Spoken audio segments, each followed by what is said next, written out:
when a commercial is trying to cast a diversity of people, they are going to want an Asian person who looks Asian, a black person who looks black, and a white person who looks white. Let's read a passage from Interior Chinatown by Charles Yu. So I'm on page 59, and at this point in the book, Willis Wu, the main character, is just hanging out with all his guy friends in the Chinatown SRO. They're all just talking trash, playing games, drinking. So all these guys are arguing about who is going to be the next Kung Fu man, which is a role that represents the apex of an Asian American man's career. And so the conversation goes like this. You're just jealous because my Wing Chun is the best. No, it's not. Anyway, it's not about Wing Chun anymore. They want flashy kicks. No, they don't. They don't even know what Wing Chun is. They want Taekwondo.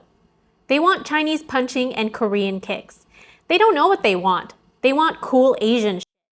Finally, agreement all around. Cool Asian shit is what they want. If you could only figure out what that means.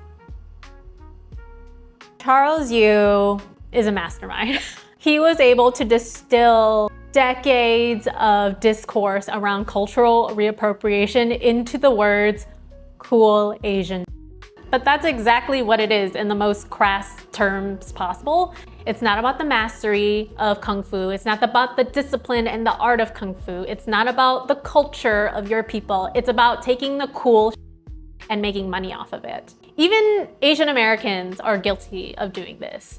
Like, cultural reappropriation also applies to what happens when people of diaspora, they live in a different country, so they have to have a different relationship with their own culture, and they change their culture to fit into their host country. Like, there is a certain trade-off you have to make in order to preserve your identity. So as an actor, sometimes I wonder if I don't look Asian enough for people. I bet that's a really real conversation that happens in casting offices, like, oh, does this person look Asian enough? Last year, I had dyed my hair brown just as an experiment. Then I ended up getting feedback from a model coach telling me that I should dye my hair back to black. Natural hair isn't, which is great.